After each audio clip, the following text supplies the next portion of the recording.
اعوذ باللہ من الشیطان الرجیم، بسم اللہ الرحمن الرحیم۔ السلام علیکم ورحمۃ اللہ وبرکاتہ۔ امید ہے کہ آپ خیریت سے ہوں گے۔ آج ہم سورہ نمبر 97 سورہ القدر کی تلاوت اور تفسیر کریں گے۔ اور سورہ القدر جو ہے یہ ایک ایسی رات کے بارے میں ہے جو سال میں صرف ایک دفعہ ہوتی ہے، اور اس رات میں بہت سی غیر معمولی تبدیلیاں ہوتی ہیں زمینوں اور آسمانوں میں، اور اس رات کا تصور ہمیشہ سے رہا ہے۔ تو یہ رات ہمیشہ سے آتی رہی ہے، اسلام کے آنے سے پہلے بھی۔ یہ کوئی نئی بات نہیں کہ اسلام کے آنے کے بعد یہ رات جو ہے اس کی ایک خاصیت ہوگی، باقی راتوں سے ممتاز ہو گئی۔ لیکن اسلام کے آنے کے بعد اس میں ایک مزید اضافہ یہ ہوا کہ اسی رات میں قرآن نازل ہوا، تو اس کی اہمیت جتنی پہلے تھی اس سے مزید زیادہ بڑھ گئی۔ تو اس کی ہم جب تفسیر کریں گے تو اس میں بہت سارے سوالات اٹھائے جاتے ہیں مسلمانوں اور غیر مسلمانوں کی طرف سے، ان کے ہم جواب دیں گے۔ اس میں ایک تو بڑا عام سوال ہے کہ بھئی آدھی دنیا میں دن ہوتا ہے، آدھی میں رات ہوتی ہے، تو یہ رات جب ایک جگہ آتی ہے تو کیا باقی دنیا میں نہیں آتی؟ اس کا کیا ہوتا ہے؟ دوسرا سوال یہ ہے کہ یہ رات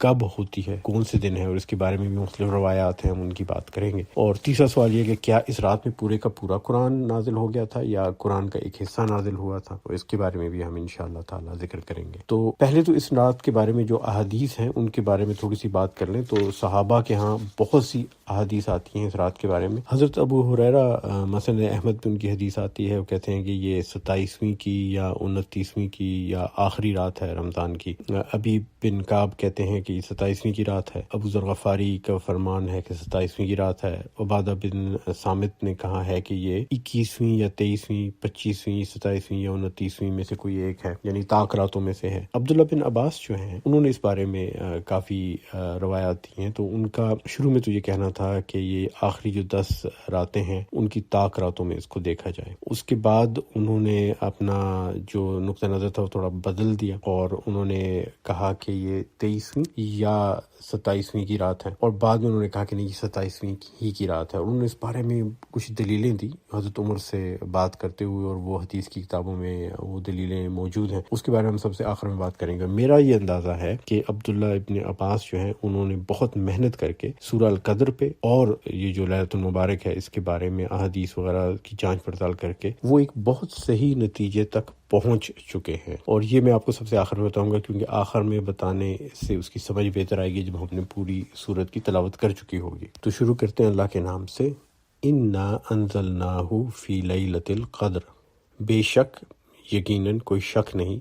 ہم نے اس کو شب قدر میں نازل کیا ہے۔ اب یہاں اس کو نازل کیا ہے سے کیا مراد ہے؟ تو یہاں مراد ہے قرآن۔ جب نبی پاک صلی اللہ علیہ وسلم تلاوت کر رہے تھے اس آیت کی، تو ظاہر ہے کہ وہ قرآن تلاوت کر رہے تھے، اور سننے والوں کو پتہ تھا کہ یہ قرآن کے بارے میں کہہ رہے ہیں کہ اس کو شب قدر میں نازل کیا ہے۔ جب میں اور آپ قرآن پڑھتے ہیں تو ہمیں بھی پتہ ہے کہ اللہ تعالیٰ کی مراد یہاں پر قرآن ہے، کیونکہ ہم اسے پڑھ رہے ہیں، اور اللہ تعالیٰ کہتا ہے کہ اس کو جس کو تم پڑھ رہے ہو میں نے شب قدر میں نازل کیا ہے۔ اب ہم جانتے ہیں کہ یہ شب قدر کی جو رات ہے یہ رمضان کی راتوں میں سے ایک ہے، اور اس کا کیسے پتہ چلتا ہے؟ تو سورہ البقرہ کی آیت نمبر 185 ہے، اس میں کہا گیا ہے شہر رمضان الذی انزل فیہ القرآن، رمضان وہ مہینہ ہے جس میں قرآن نازل کیا گیا، تو یہ یقیناً رمضان کی رات ہے۔ پھر سورہ دخان کی آیت نمبر 3 میں اللہ تعالیٰ فرماتے ہیں انا انزلناہ فی لیلۃ مبارکہ، ہم نے اسے ایک برکت والی رات میں نازل کیا ہے۔ اب یہاں سے ہمیں اندازہ ہو گیا کہ رمضان کی رات ہے، اور وہی برکت والی رات ہے جس کو لیلۃ القدر کہا گیا ہے۔ لفظ انا کا مطلب ہے بے شک، یقیناً کوئی شک نہیں۔ انزلناہ کا مطلب ہے ہم نے اسے نازل کیا۔ یہاں پر اکثر لوگوں نے یہ اعتراض اٹھایا ہے کہ اللہ تعالیٰ نے لفظ ہم کیوں استعمال کیا ہے۔ اللہ تعالیٰ نے قرآن میں اپنے لیے جو الفاظ استعمال کیے اس میں انا ہے، یعنی میں، نحنو کا صیغہ ہے جس کا مطلب ہے ہم، انتا جس کا مطلب ہے تم یا آپ، اور ہوا جس کا مطلب ہے وہ۔ تو جب ہم دعا کرتے ہیں تو ہم انتا کہتے ہیں کہ اے اللہ تجھ سے مدد مانگتے ہیں، تو ہماری مدد فرما، تو یہاں انتا کا صیغہ استعمال ہوتا ہے۔ تو یہ تمام واحد کے صیغے ہیں سوائے ایک جمع کے صیغے کے، کہیں کہیں اللہ تعالیٰ ہم کا لفظ استعمال کرتے ہیں، لیکن اس میں یہ بات دیکھنی ہے کہ یہ ہم جو ہے اس سے مراد شان و شوکت کا اظہار ہے۔ بہت سی زبانوں میں، بلکہ تقریباً اکثر زبانوں میں یہ چیز پائی جاتی ہے کہ جب بادشاہ یا بہت بڑی شان و شوکت والے بات کرتے ہیں تو وہ اپنے آپ کو ہم کہتے ہیں۔ جو اہل زبان ہیں ہمارے اردو بولنے والے، وہ تو اکثر عام الفاظ میں بھی، عام گفتگو میں بھی اس کا استعمال کرتے ہیں، اور اکثر لوگ جو کہ شاہی خاندان سے تعلق نہیں رکھتے یا نواب زادے نہیں ہیں، نوابزادیاں بھی نہیں ہیں، وہ بھی اپنے آپ کو ہم کہہ کے مخاطب کرتے ہیں۔ تو یہ ہم جو ہے یہاں اس سے یہ مراد نہیں کہ اللہ تعالیٰ کی ذات میں کوئی اور شامل ہے یا ایک سے زیادہ روحیں شامل ہیں اور ان سے مل کے نعوذ باللہ اللہ کی ذات مکمل ہوتی ہے۔ اس قسم کے تصورات باقی تینوں میں مذاہب میں ہیں اور ان سے اسلام میں بھی آئے ہیں۔ اور اس کی ایک بڑی اچھی وضاحت کی ہے مفسرین نے کہ جہاں بھی اللہ تعالیٰ نے یہاں ہم کا لفظ استعمال کیا، اس کے فوراً بعد اسی آیت میں یا اس کی کچھ آیتوں کے اندر اللہ تعالیٰ لفظ رب اور اللہ کا استعمال کرتا ہے جو کہ واحد کا صیغہ ہے۔ تو آپ کو پتہ چل جاتا ہے کہ یہاں پہ لفظ ہم جو ہے وہ صرف شان و شوکت کے اظہار کے لیے۔ مثلا اگر کوئی اہل زبان یہ کہتا ہے کہ ہم ایک ڈاکٹر ہیں یا ہم ایک انجینئر ہیں، ہم ایک وکیل ہیں، تو آپ کو سمجھ آ جاتی ہے کہ جب وہ ایک ڈاکٹر، ایک وکیل، ایک انجینئر کہہ رہا ہے تو اس میں ہم سے مراد ایک سے زیادہ فرد نہیں ہے، یہ صرف اور صرف اردو زبان کی فصاحت و بلاغت کا اظہار ہو رہا ہے ہم کہہ کے۔ لیکن اگر یہ کہا جائے کہ ہم سب ڈاکٹر ہیں، ہم سب انجینئر ہیں، ہم بہت سارے وکیل ہیں، تو پھر آپ کو پتہ چلے گا کہ یہ جمع کا صیغہ ہے۔ تو اللہ تعالیٰ جہاں بھی لفظ ہم استعمال کرتا ہے قرآن میں، نخنوں کا لفظ استعمال جہاں ہو مثال کے طور پہ، تو وہاں پر اللہ تعالیٰ اس کے بعد رب اور اللہ کا لفظ جو استعمال کرتا ہے وہ واحد کی صیغہ میں استعمال کرتا ہے۔ اور مفسرین یہ بھی کہتے ہیں کہ جو یہ ہم اور میں کا لفظ استعمال اللہ تعالیٰ اپنے لیے جب کرتا ہے تو اس کو اردو زبان میں ہم کہیں گے ضمیر متکلم اور واحد متکلم، انگریزی زبان میں سے فرسٹ پرسن کہتے ہیں۔ تو رائل وی یا جاہ و جلال یا عظمت کے اظہار کے لیے ہم کا لفظ استعمال کرنا وہ تو ہمیشہ فرسٹ پرسن اور واحد متکلم میں ہی استعمال ہوتا ہے۔ اگر آپ نے جمع کا صیغہ استعمال کرنا ہو نا تو آپ اس کو سیکنڈ پرسن جس کو ہم ضمیر حاضر اور تھرڈ پرسن جس کو ضمیر غائب کہتے ہیں اس میں بھی استعمال کرتے ہیں۔ مثلا قرآن مجید میں جو سیکنڈ پرسن کا ورڈ ہے، لفظ ہے ضمیر حاضر کا، وہ ہے انتا، تم، اور اس کی جمع ہے انتم، لیکن یہ اللہ تعالیٰ کے لیے کبھی استعمال نہیں ہوتا۔ اسی طرح ضمیر غائب جو تھرڈ پرسن ہے، یعنی کوئی موجود نہ ہو اس کے بارے میں بات کی جا رہی ہو، تو اس کے لیے لفظ ہے ہوا، وہ، اور یہ اللہ تعالیٰ کے لیے استعمال ہوا ہے، لیکن اس کی جو جمع ہے ہم، وہ کبھی استعمال نہیں ہوا۔ عموماً میں گرامر کے ذکر سے کتراتا ہوں، گرامر میری بھی عربی زبان اور اردو زبان کے لحاظ سے اتنی مضبوط نہیں ہے، لیکن یہاں اس کا ذکر کرنا بہت ضروری ہے کیونکہ یہ جو ہم کا صیغہ ہے اس سے بہت سے لوگوں نے غلط اندازے لگائے ہیں اور کہا ہے کہ اللہ تعالیٰ کی ذات میں کچھ اور ذاتیں بھی شامل ہیں، کچھ اولیاء شامل ہیں، کچھ انبیاء شامل ہیں، نبی پاک صلی اللہ علیہ وسلم کی ذات شامل ہے، اور یہ جو بات کی جا رہی ہے اس میں صرف ایک اللہ تعالیٰ کا ذکر نہیں۔ اور یہ وضاحت بہت ضروری ہے کہ گرامر کی روح سے اگر دیکھا جائے، اگر ایسا ہوتا تو اللہ تعالیٰ نے الفاظ انتم اور ہم بھی استعمال کیے ہوتے جو کبھی استعمال نہیں ہوئے۔ جو دوسرا لفظ یہاں استعمال ہو رہا ہے وہ ہے انزلہ، انا انزلناہ، تو انزلہ کا مطلب ہے نیچے بھیجنا، نازل کرنا، لیکن نازل کرنے کے لیے اردو زبان میں تو اسے ایک ہی لفظ ہے، نازل کرنا۔ عربی زبان میں دو الفاظ ہیں، ایک ہے نزلہ، نزلہ کا مطلب ہوتا ہے آہستہ آہستہ ایک خاص وقت کے مطابق کسی چیز کو نیچے بھیجنا، نازل کرنا، لیکن انزلہ کا مطلب ہے کہ ساری کی ساری چیز کو فوراً بھیج دینا۔ اور یہاں وہ سوال پیدا ہوتا ہے کہ کیا اس رات میں پورے کا پورا قرآن نیچے آ گیا تھا یا تھوڑا سا قرآن آیا تھا؟ نبی پاک صلی اللہ علیہ وسلم کو صرف 5 آیات دی گئی تھیں، اقرأ بسم ربک الذی خلق سے لے کر علم الانسان ما لم یعلم تک۔ تو یہاں ابن عباس فرماتے ہیں کہ چونکہ لفظ انزلہ استعمال ہوا ہے، اس کا مطلب ہے کہ پورے کا پورا قرآن نازل ہو گیا تھا۔ اور کہاں سے نازل ہوا تھا؟ لوح محفوظ جو کہ 7واں آسمان ہے، وہاں سے سماء دنیا جو کہ پہلا آسمان ہے جو ہمیں نظر آتا ہے، اس آسمان پہ پورا قرآن نازل ہو گیا تھا۔ پھر وہاں سے وہ تھوڑا تھوڑا کر کے اگلے 23 سال تک نبی پاک صلی اللہ علیہ وسلم کو ملتا رہا۔ اور پھر غور کریں، یہ لفظ جو ہے نا انزلہ، یہ باقی جگہ بھی قرآن کے بارے میں استعمال ہوا ہے۔ اسی طرح سورہ البقرہ کی ہم نے جس آیت کا ذکر کیا، شہر رمضان الذی انزل فیہ القرآن، تو یعنی پورے کا پورا انزلہ، پورے کا پورا نازل کیا گیا رمضان میں۔ انا انزلناہ فی لیلۃ مبارکہ، سورہ دخان کی 3 آیت، انزلناہ وہی الفاظ، تو پورے کا پورا نازل کیا گیا مبارک رات میں۔ اور احادیث میں یہ بھی آتا ہے کہ قیامت کے قریب اس کو واپس اٹھا دیا جائے گا، سمائے دنیا سے، پہلے آسمان سے واپس لوح محفوظ میں اللہ تعالیٰ لے جائیں گے، کیونکہ اس وقت سمائے دنیا، یہ جو ہمارا آسمان ہے اور جو زمین ہے، اس سب کو اللہ تعالیٰ نیست و نابود کر دے گا قیامت کے دن۔ تو قرآن کو واپس 7ویں آسمان پہ محفوظ کر دیا جائے گا۔ اگلا لفظ جو ہے جی وہ ہے فی، جس کا مطلب ہے میں، اور پھر ہے لیلۃ القدر، شب قدر یا قدر والی رات۔ لیکن قدر کا کیا مطلب ہے؟ قدر کا مطلب ایک تو تقدیر ہے، لیکن عربی زبان میں قدر سے مراد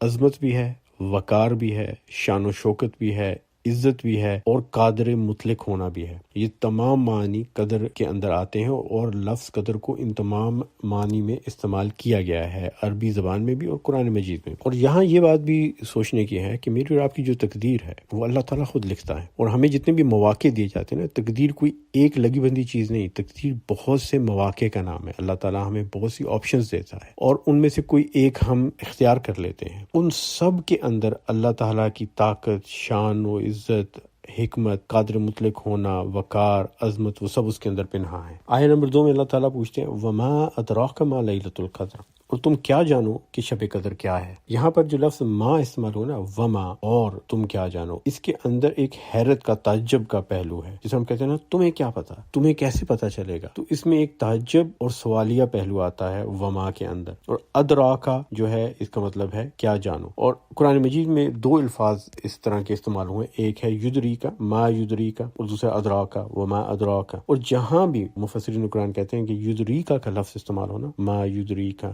یہ ایک صیغہ ہے مستقبل کا۔ تو اس میں جب اللہ تعالیٰ کوئی بات پوچھتے ہیں تو اس کا جواب کبھی نہیں دیتے، اس کا مطلب ہے کہ یہ ایک ایسا راز ہے جو تمہیں کبھی معلوم نہیں ہوگا۔ لیکن جہاں اللہ تعالیٰ وما ادراکا کہتے ہیں، جس میں ماضی کا صیغہ استعمال ہوتا ہے، تو اس میں اللہ تعالیٰ بتا دیتے ہیں کہ اصل راز کیا ہے۔ مثلا سورۃ طارق ہم نے بڑی تفصیل سے کی، اس میں اللہ تعالیٰ فرماتے ہیں وما ادراک ما الطارق، اور تم کیا جانو کہ وہ کھٹکھٹانے والا کون ہے۔ النجم الثاقب، اگلی آیت میں اللہ کہتا ہے کہ یہ تو ایک بہت تیز روشنی والا، چیرتی ہوئی تاریکیوں کو چیرتی آنے والی روشنی والا ستارہ ہے، اور ہمیں پتہ ہے کہ یہ پلسار ہے، جس کو اب جا کے دریافت کیا 1960s میں انسانوں نے۔ اس کی آواز جو آتی ہے سینسر پر، وہ بالکل کھٹکھٹانے والی آواز آتی ہے، اور ہم نے تفصیل سے اس کی بات کی ہے تفسیر سورۃ طارق میں، اور اس میں باقاعدہ اس کی آڈیو بھی ہے اگر آپ سننا چاہیں تو یہاں بھی چونکہ اللہ تعالیٰ نے لفظ وما ادراکا استعمال کیا، تو اس کے بعد اللہ تعالیٰ پھر بتاتے ہیں کہ کیا ہے یہ لیلۃ القدر۔ لیکن ایک اہم بات دیکھیے گا کہ جہاں کہیں اللہ تعالیٰ نے قرآن میں دوسری چیزوں کے لیے وما ادراکا کا لفظ استعمال کیا ہے، تو اس کے بعد صرف جواب دیا ہے، اس نام کو نہیں دہرایا۔ مثلا وما ادراک ما الطارق، اور تم کیا جانو کہ وہ کھٹکھٹانے والا طارق کیا ہے۔ النجم الثاقب، یہ ایک ستارہ ہے جس کی روشنی چیرتی ہوئی آتی ہے تاریکیوں کو۔ لیکن یہاں اللہ تعالیٰ کہتا ہے وما ادراک ما لیلۃ القدر، اور پھر اگلی آیت میں کہتا ہے لیلۃ القدر خیر من الف شہر۔ اس کا مطلب ہے کہ اس رات کی اتنی اہمیت ہے کہ اس کے نام کو اللہ تعالیٰ نے جواب میں دہرایا ہے۔ شب قدر 1000 مہینوں سے بہتر ہے، خیر من الف شہر۔ اب علماء کرام نے 1000 مہینوں کو سالوں میں تبدیل کر کے دیکھا اور کہا کہ یہ 83 سال اور 4 ماہ بنتے ہیں۔ لیکن عربی زبان میں جب 1000 کا لفظ استعمال ہوتا تھا تو اس کا مطلب ہوتا تھا کثرت، بہت زیادہ ہونا کسی چیز کا۔ ہم آج بھی ہم کہتے ہیں جی کہ ہزاروں لوگوں کا مجمع، سینکڑوں لوگ دعوت میں آئے، تو اس زمن میں جب 1000 کا لفظ استعمال ہوا، اس کا مطلب ہے کہ بہت زیادہ۔ اور ایک خاص بات یہ دیکھیے گا کہ اللہ تعالیٰ یہ نہیں کہتا کہ لیلۃ القدر 1000 مہینوں کے برابر ہے، وہ کہتا ہے خیر من الف شہر، 1000 مہینوں سے بہتر ہے۔ میرا اپنا ذاتی یہ اندازہ ہے کہ یہاں اللہ تعالیٰ یہ بتانا چاہتا ہے کہ تمہاری جتنی بھی زندگی ہے نا، وہ ساری زندگی کی عبادت سے اس ایک رات کی عبادت زیادہ اہمیت رکھتی ہے، کیونکہ 1000 مہینے 83 سال 4 ماہ بنتے، تو یا تو انسان کی عمر 83 سال سے کم ہوگی یا 83 سال سے زیادہ ہوگی، اور اللہ تعالیٰ کہتا ہے کہ یہ 1000 مہینے سے بہتر ہے۔ تو جتنی بھی انسان کی عمر ہو، اس سے بہتر ہے اس ایک رات میں عبادت کرنا، اور اس کا ثواب اتنا ہے جتنا کہ پوری عمر کسی عبادت کو کرنے کا۔ مثلا کہ ایک نماز آپ پوری عمر پڑھیں اور اس کے بدلے میں تو ثواب جو ہے زیادہ ہوگا، برابر نہیں، اس سے زیادہ ہوگا۔ اور غور کیجئے گا کہ یہاں نیک اعمال کی بات ہے، صرف نماز کی بات نہیں۔ اس رات کو اگر آپ لوگوں کی مدد کریں، اگر آپ لوگوں کی خدمت کریں، والدین کی خدمت کریں، اگر اس رات کو آپ صدقہ اور خیرات کریں، تو وہ سب اعمال جو ہیں ان کا اجر بھی آپ کی پوری زندگی کے ان اعمال سے، جو آپ اگر ساری زندگی کرتے رہیں، ہر دن کرتے ہیں، پیدائش سے لے کے مرنے تک، اس سے زیادہ اجر ہوگا اس رات میں۔ لیکن اس رات کی صرف یہ خوبی نہیں ہے کہ یہ ہزاروں راتوں سے بہتر ہے، یہ صرف ایک حصہ ہے۔ دوسرا حصہ اس کا دیکھیے، آیت نمبر 4 میں تنزل الملائکۃ والروح فیہا باذن ربہم من کل امر، فرشتے اور جبریل امین اس میں اپنے رب کی اجازت سے ہر حکم لے کر اترتے ہیں۔ یعنی اس رات میں فرشتے آ رہے ہیں بہت بڑی تعداد میں، اور ان کے ساتھ حضرت جبرائیل روح الامین بھی آ رہے ہیں، ان کے لیے لفظ روح استعمال کیا گیا ہے، اور وہ آ رہے ہیں اللہ کی اجازت لے کر، اللہ کی اجازت سے آ رہے ہیں، اور ہر حکم لے کے، سب تقدیریں جو اگلے سال تک کی ہیں ان کو لے کے آ رہے ہیں، اور اس کے ساتھ ہی وہ تمام انسانوں کے لیے بہت ساری رحمتیں اور خوشیاں اور بھلائی بھی لے کر آ رہے ہوتے ہیں۔ تو سب سے پہلے الفاظ کے لحاظ سے اس آیت کو دیکھتے ہیں، اور پھر دیکھتے ہیں کہ آخر ان فرشتوں کے آنے کا مقصد کیا ہے اور وہ کیوں آ رہے ہیں۔ تو پہلی بات تو یہ ہے کہ لفظ استعمال ہوا ہے تنزلو، تنزلو سے مراد ہے اترنا۔ عربی زبان میں اترنے کے لیے دو طرح کے الفاظ آپ استعمال کر سکتے ہیں۔ امام الشعراوی کہتے ہیں کہ اگر آپ کہیں تتنزلو تو اس کا مطلب ہے بار بار اترنا، اور آہستہ آہستہ اترنا امام البقائی کے مطابق۔ اور خوبصورتی دیکھیے کہ جب آپ لفظ تتنزلو کہتے ہیں تو اس میں ایک لکنت ہے، اس میں ٹھہر ٹھہر کے آپ بول رہے ہیں تتنزلو، تو آپ کو صرف لفظ سن کے پتہ چلتا ہے کہ یہ جو اترنے کا عمل ہے یہ رک رک کے ہے اور یہ بار بار ہو رہا ہے۔ لیکن تنزلو چونکہ آپ تیزی سے کہتے ہیں تو امام شعراوی کہتے ہیں کہ اس کا مطلب ہے یہ بہت کم ہو رہا ہے، ایک دفعہ ہو رہا ہے ایک بڑے خاص وقت کے بعد، اور امام البقائی کہتے ہیں کہ یہ تیزی سے ہو رہا ہے۔ تو یہاں فرشتے تیزی سے اتر رہے ہیں، اور روزانہ ایسے نہیں اترتے، یہ سال میں ایک دفعہ صرف ایسے اتر رہے ہیں۔ تو یہ خوبصورتی ہے قرآن کی زبان کی کہ الفاظ کے چناؤ سے اللہ تعالیٰ آپ کو بتا دیتا ہے کہ ان کو سن کے ہی، اگر آپ کو عربی زبان کی سمجھ ایک دفعہ آ جائے تو سن کے آپ کو پتہ چل جاتا ہے کہ یہ جو اترنا ہے یہ عمل کیسا ہے، یہ فرشتے بار بار اتر رہے ہیں، رک رک کے اتر رہے ہیں، یا تیزی سے ایک ہی بار اتر رہے ہیں اور بہت عرصے بعد یعنی سال کے بعد اتر رہے ہیں۔ الملائکۃ سے مراد ہے فرشتے، اور روح سے مراد ہے جبریل امین، روح الامین۔ یہاں پر یہ وضاحت کر دوں کہ علماء کا اجماع ہے، اجماع العلماء، کہ یہاں لفظ روح سے مراد روح الامین جبرائیل علیہ السلام ہے، کیونکہ قرآن میں لفظ روح الامین اور روح جبرائیل علیہ السلام کے لیے استعمال ہوا ہے، اور ہمارے علماء کا اجماع بہت کم ہوتا ہے کسی معاملے پہ، اس معاملے پہ ان کا اجماع ہے۔ لیکن بعد میں بہت سے دوسرے مذاہب سے جب لوگوں نے اسلام اختیار کیا، خاص طور پہ عیسائیت سے، تو وہ اپنے ساتھ تصورات لے کے آئے روح کے، اور اس میں روح القدس، ہولی اسپرٹ، ہولی گوسٹ کا تصور ہے عیسائیت کے اندر، وہ اپنا تصور کو لا کے انہوں نے اسلام کے تصور روح القدس، روح الامین کے ساتھ ملانے کی کوشش کی، اور یہ تصور قائم ہو گیا کہ یہ جو روح اترتی ہے یہ کوئی خاص روح ہے، یہ کوئی الگ روح ہے، یہ وہ روح القدس ہے جو کہ ٹرینٹی میں تثلیث کے قاعدے میں بیان کی جاتی ہے۔ اس کا قرآن سے اور حدیث سے کوئی تعلق نہیں، یہ بہت بعد کی بات ہے، کئی 100 سال بعد یہ تصور بعد میں پیدا ہوا، اس کا اصل قرآن کے پیغام سے کوئی تعلق نہیں ہے۔ تو یہاں اجماع العلماء ہے کہ ملائکہ اور جبریل امین اتر رہے ہیں، اور یہ خاص بات ہے کیونکہ عام طور پہ جبریل امین عرش کے نیچے مقیم ہے، یہ قرآن کا ذکر ہے کہ وہ مقیم ہے، قائم ہے، وہاں کھڑے رہتے ہیں، صرف اس رات کو وہ آتے ہیں اور زمین پہ اترتے ہیں، کیونکہ جب سے وحی کا سلسلہ بند ہوا ہے اب ان کا آنا جانا رک چکا ہے۔ جو فرشتے اس رات میں اترتے ہیں نا، تو ان میں سے اکثر فرشتے ایسے ہوتے ہیں جنہوں نے پہلے کبھی دنیا نہیں دیکھی اور پہلے کبھی انسانوں کو نہیں دیکھا، اور وہ بڑے اشتیاق میں انتظار میں ہوتے ہیں، اور کئی ایسے ہیں جو ایک بار آئیں گے اور دوبارہ انہیں آنے کا موقع نہیں ملے گا۔ ہر سال خاص طور پہ آپ سوچیں کہ فرشتوں کو ویزا جاری ہوتا ہے کہ آج اس سال تم جاؤ گے زمین پہ اور جا کے زمین کو دیکھو گے، انسانوں کو دیکھو گے۔ اب ذکر تو انہوں نے بہت سنا ہے زمین کا اور انسانوں کا، اور انبیاء کا بھی ذکر سنا ہے، لیکن کبھی کسی سے ملاقات نہیں ہوئی، تو وہ انتہائی اشتیاق کے عالم میں ہوتے ہیں اور بہت منتظر ہوتے ہیں کہ ہم جا کے دیکھیں انسانوں کو، یہ کون لوگ ہیں، اور جو عبادت کرنے والے ہیں خاص طور پہ انہیں، اور ان کے لیے وہ بہت ساری بھلائیاں، خوشیاں، اللہ کی رحمتیں لے کے آتے ہیں اور ان میں بانٹتے ہیں، ہمیں نظر نہیں آتی لیکن وہ ہم تک ملتی ہیں۔ اس کی مثال آپ ایسے دیکھیں کہ اگر میں آپ کو یہ کہوں کہ فلاں تاریخ کو آپ کے دوست اور گھر والے اگر آئیں تو آپ کو ایک خلائی جہاز میں بٹھا کے آسمان میں لے جا کے فرشتوں کا نظارہ کرایا جائے گا، تو آپ سوچیں آپ کتنے ایکسائٹیڈ ہوں گے، آپ کو کتنا اشتیاق ہوگا، کتنا شوق ہوگا، اور اس کا آپ پورا سال انتظار کریں گے اس دن کا جس دن خلائی جہاز میں بیٹھ کے آپ جائیں۔ ایک تو آپ کو اپنے زمین سے باہر جانے کا موقع ملے، اور جا کے ایک نئی دنیا میں خلا میں جا کے آپ فرشتوں کو دیکھیں جن کا اتنا ذکر سنا ہے، ہر مذہب میں، ہر قوم کی کہانیوں اور روایات میں فرشتوں کا ذکر آتا ہے۔ تو جس طرح ہمیں شوق ہو انہیں دیکھنے کا، اس طرح انہیں شوق ہوتا ہے ہمیں دیکھنے کا، اور یقیناً فرشتوں نے باقی فرشتوں سے کہانیاں سنی ہوں گی اس دنیا کی، اور اس دنیا ہم انسانوں نے بڑی خاص بنا دی ہے۔ پہلی دفعہ تو جب میں نے یہ آیت پڑھی اور حدیث پڑھی کہ فرشتوں کو بہت شوق ہے انسانوں کو دیکھنے کا، تو مجھے تھوڑا سا ان پہ افسوس ہوا کہ وہ کافی مایوس ہوتے ہوں گے آ کے ہمیں دیکھ کے کہ یہ وہ مخلوق ہے جسے دیکھنے کا اتنا شوق تھا ہمیں۔ لیکن حقیقت یہ ہے کہ ہم انسانوں نے اس دنیا میں اللہ کے حکم سے اور اللہ کے دیے ہوئے علم سے جو کچھ بنایا ہے، یہ گھر اور محلات اور اسکائی اسکریپرز، اونچی اونچی عمارتیں اور جہاز اور گاڑیاں اور ٹرینیں اور آبدوزیں اور کشتیاں، یہ سب چیزیں کسی ایسی مخلوق کے لیے جو ان سے واقف نہیں ہے بہت حیرت کا باعث ہوں گی، اور یقیناً وہ آ کے جب ہم انسانوں کو دیکھتے ہوں گے تو جو عبادت گزار ہے اس کو دیکھ کے بھی وہ حیران ہوتے ہوں گے کہ کیسے عبادت کر رہے ہیں اور کتنی خوشی و خضوع سے کر رہے ہیں، یا خوشی و خضوع سے نہیں کر رہے، یہ بھی حیرت کی بات ہوگی ان کے لیے، کیونکہ وہ تو ہمیشہ بہترین طریقے سے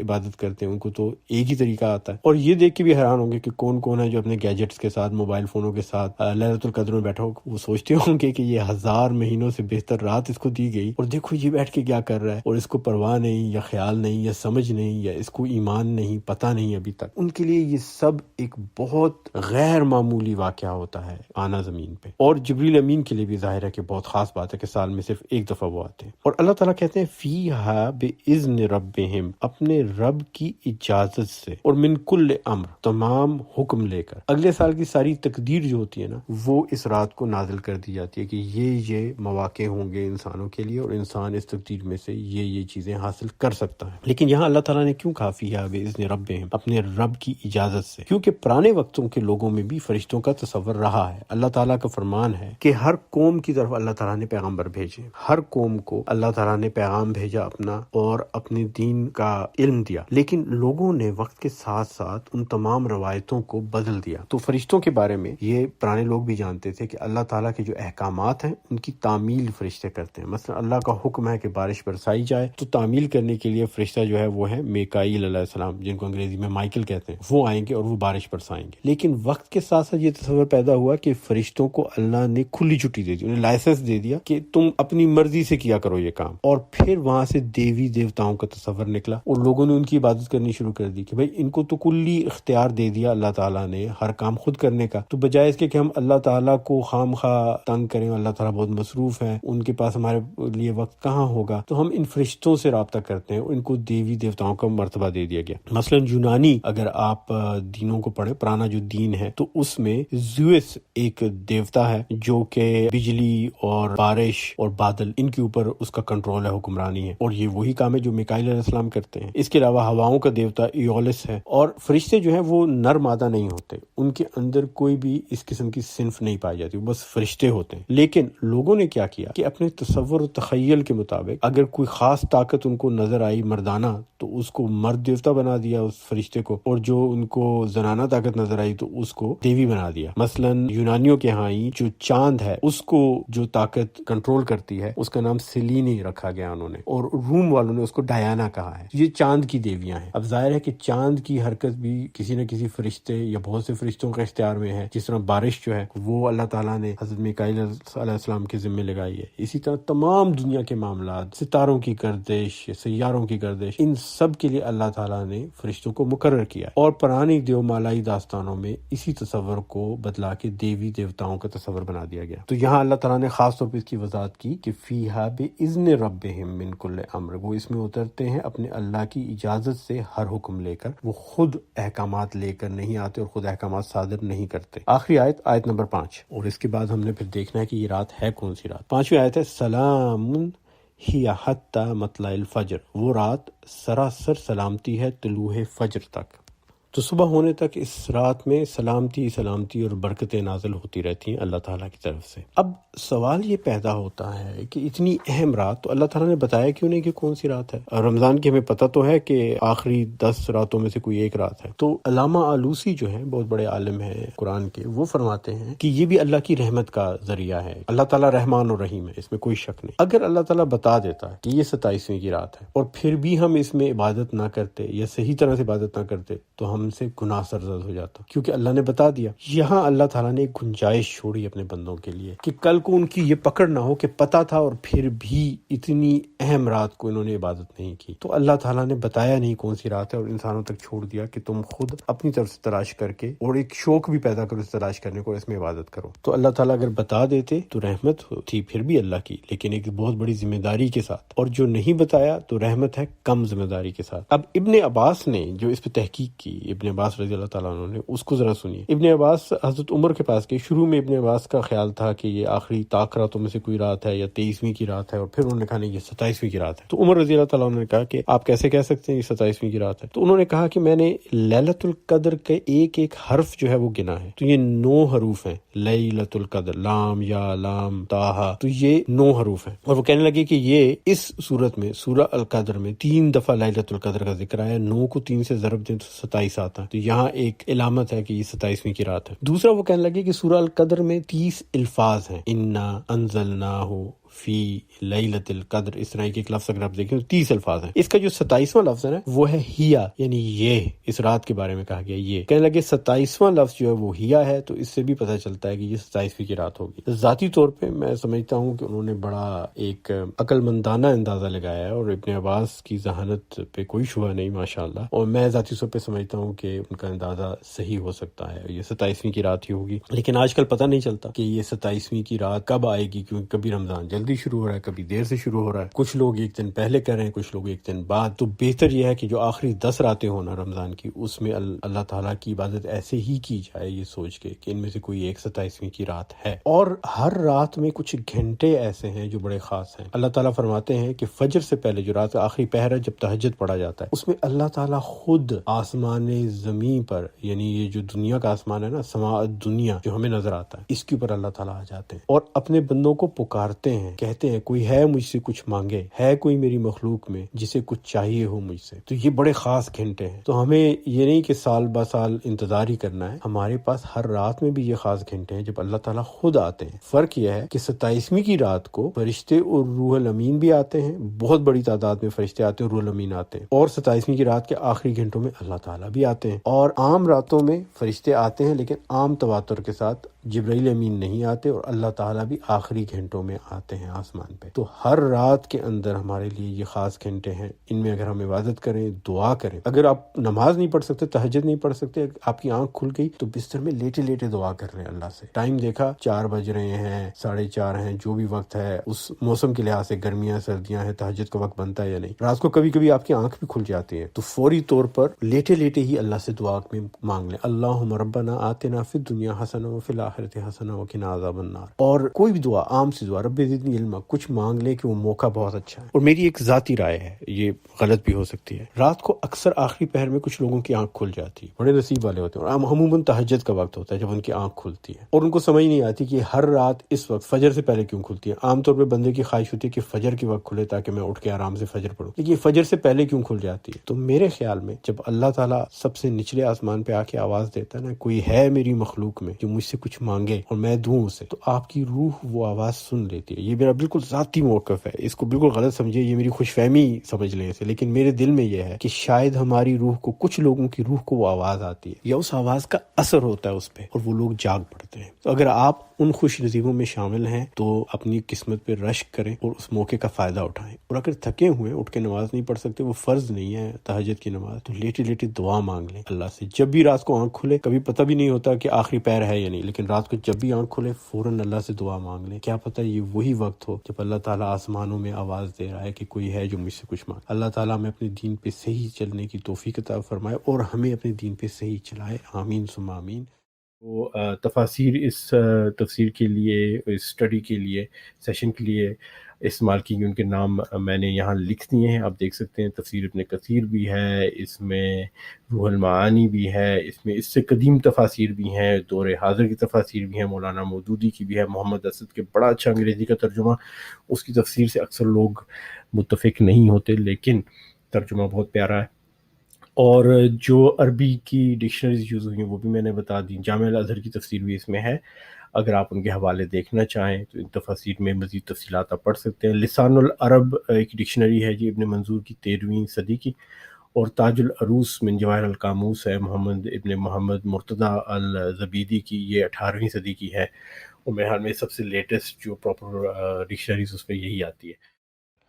دعوت چینل کو دیکھنے اور سننے کا بہت بہت شکریہ، اللہ تعالیٰ آپ کو اس کا دنیا اور آخرت میں اجر عطا فرمائے، آمین ثم آمین۔ ہماری ساری ٹیم کا میں خاص طور پہ مشکور ہوں، اور درخواست کروں گا کہ ان کے لیے خصوصی دعا کریں، خاص طور پہ IT ٹیم کے لیے جنہوں نے بہت محنت سے یہ ویڈیوز اور گرافکس بنائے ہیں، اور ایک بہت خاص دعا کی اور اجر کی جو ہے التجا اس شخصیت کے لیے جس کے کہنے پہ یہ چینل شروع کیا گیا اور جس کی خواہش پہ اور رہنمائی میں اس کا آغاز کیا گیا۔ کچھ مصلحتوں کی وجہ سے ان کا نام نہیں لے سکتا میں اس وقت، لیکن آپ سے درخواست ہے کہ خاص طور پہ ان کے لیے دعا کریں، اور اس بات کی دعا کریں کہ ہم سب لوگوں کو اللہ تعالیٰ اس چینل کے ذریعے اور دعویٰ کے اس کام کے ذریعے دنیا اور آخرت میں اپنے قریبی لوگوں میں شامل فرمائے اور دنیا آخرت میں کامیابی عطا فرمائے۔ آمین ثم آمین۔